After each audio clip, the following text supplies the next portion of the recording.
मदरसों में पिछले कुछ दिन से जब से देश विरोधी गतिविधियों की शिकायत कुछ ज्यादा ही मिलने लगी है, उसके बाद से अब योगी भी मदरसों पर अपनी नजरें तिरछी कर रहे हैं। उन मदरसों पर नहीं जहां सिर्फ पढ़ाई होती है और बच्चे के अच्छे विकास के लिए काम किया जाता है, बल्कि ऐसे मदरसों पर जहां शिक्षा व्यवस्था बेहतर नहीं है, या फिर देश के खिलाफ बच्चों को उकसाया जा रहा है, या फिर बच्चों को गलत पाठ पढ़ाया जा रहा है। ऐसे मदरसों को लेकर अब योगी सरकार चौकन्नी हो गई है।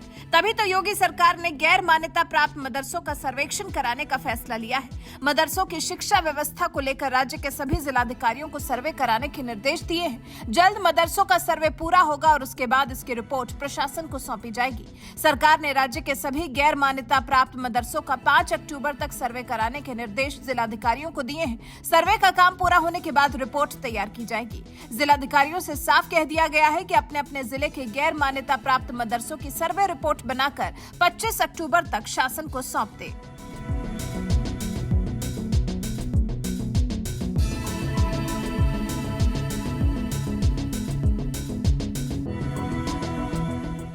इसी संबंध को लेकर हुई बैठक में फैसला लिया गया कि सर्वे टीम में एसडीएम, बीएसए और जिला अल्पसंख्यक अधिकारी शामिल होंगे। यही लोग सर्वे करेंगे और फिर अपनी रिपोर्ट प्रशासन को सौंपेंगे। मदरसों के सर्वे के पीछे का मकसद क्या है? योगी सरकार के गैर मान्यता प्राप्त मदरसों का सर्वेक्षण कराने के पीछे का मकसद शिक्षा का स्तर बेहतर करना कहा गया है। सर्वे के जरिए पता लगाया जाएगा कि वित्त पोषण कहां से हो रहा है, किस जिले में कितने गैर मान्यता प्राप्त मदरसे हैं और किस मदरसे में कितने बच्चे तालीम हासिल कर रहे हैं। अपने सर्वे के जरिए सरकार की कोशिश है कि गैर मान्यता प्राप्त मदरसों का सर्वे कराकर उन्हें मान्यता प्राप्त के दायरे में लाया जाए। पात्र मदरसों को उत्तर प्रदेश मदरसा बोर्ड से मान्यता दिलाने का प्रयास किया जा सकता है। हालांकि इस सर्वे से विपक्ष बौखला गया है। एआईएमआईएम प्रमुख असदुद्दीन ओवैसी को ये बात काफी ज्यादा नागवार गुजर गई है और वो इस सर्वे के पूरी तरह से विरोध में है। ओवैसी ने तो योगी सरकार के इस सर्वे को मिनी एनआरसी भी करार दे दिया। उनके मुताबिक सरकार को प्रदेश में कितने मदरसे हैं, कैसे मदरसे हैं, इसमें हस्तक्षेप नहीं करना चाहिए। सुनिए योगी सरकार के मदरसों के सर्वे कराने के आदेश पर ओवैसी ने क्या कुछ कहा है। कि सर्टिफिकेट रिकॉग्नाइज करती है तो वो अगर ख़ुद अपने मदरसे खोलकर चला रहे हैं, जैसे दारुल उलूम देवबंद है, मुबारकपुर में अशरफिया है, ऐसे कई बड़े मदरसे हैं, डिफरेंट स्कूल्स ऑफ थॉट के प्राइवेट मदरसे हैं जिनका ना सरकार से कुछ लेना देना है, ना सरकार उनको कुछ फंडिंग करती है। हाँ, जो मदरसा बोर्ड के तरह रिकग्नाइज्ड है वो सरकार से उसका ताल्लुक़ है, गवर्नमेंट से। इनसे ये क्यों सर्वे क्यों करा रहे आप? मैं अगर मदरसा खोलता हूँ तो अपने इस्लामिक तौर तरीक़े उनको सिखाने के लिए, इस्लामिक फ़िक़्ह सिखाने के लिए, उनको मौलाना बनाने के लिए, मुफ्ती बनाने के लिए, और स्टेट गवर्नमेंट से ताल्लुक़ ही नहीं है। और संविधान के आर्टिकल 30 के तहत मुझे एक फंडामेंटल राइट हासिल है कि मैं अपने मदरसे खोलूँ, अपने पसंद के एजुकेशन इंस्टीट्यूट्स खोलूँ। इसमें सरकार क्यों मुदाखलत करेगी? आप सर्वे क्यों करना चाह रहे हैं? आपको इससे लेना देना क्या है? क्या आप उनकी तनख्वाह दे रहे हैं? जो मदरसा बोर्ड के तहत मदरसे हैं उनकी तनख्वाह तो आप दे नहीं रहे हैं पिछले 4 साल से। ये मदरसे प्राइवेट मदरसे हैं, अनएडेड मदरसे हैं और आर्टिकल 30 के तहत इसको कायम किया गया है। तो स्टेट गवर्नमेंट क्यों सर्वे करा रही है?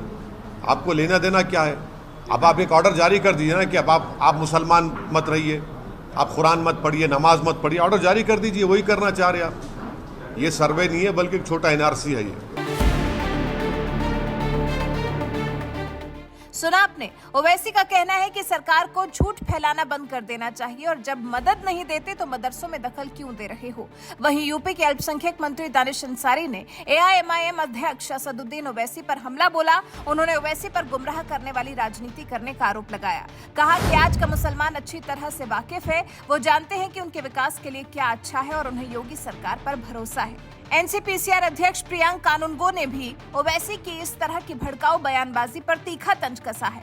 कहा है ओवैसी झूठ बोल रहे हैं, अनुच्छेद 30 का तर्क लागू नहीं होगा क्योंकि सरकार उन बच्चों के अधिकारों की संरक्षक है जो स्कूल से बाहर हैं। स्कूल न जाने वाले बच्चों का डेटा जानने के लिए हमें मदरसों के पास जाना होगा। सरकार को बच्चों की स्थिति के बारे में पूछने और शिक्षा प्रणाली में फिर से शामिल करने का पूरा अधिकार है। ऐसे में ये जानना जरूरी है कि आर्टिकल 30 होता क्या है जिसका सहारा लेकर ओवैसी सर्वे नहीं कराने की बात कर रहे हैं। अल्पसंख्यकों के पास स्थापित शैक्षिक संस्थानों का व्यक्तिगत नियंत्रण होता है और उस पर सरकार का कोई हस्तक्षेप नहीं होता। अल्पसंख्यकों के इसी विशिष्ट अधिकार का संरक्षण करता है संविधान का अनुच्छेद 30। इसके मुताबिक धर्म और भाषा के आधार पर अल्पसंख्यकों को अपनी पसंद के मुताबिक शैक्षिक संस्थानों को स्थापित करने का अधिकार है।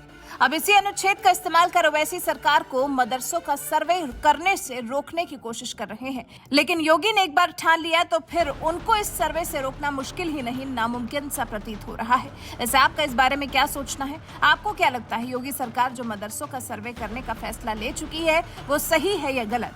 आपके इस पर विचार हमारे साथ जरूर साझा करें।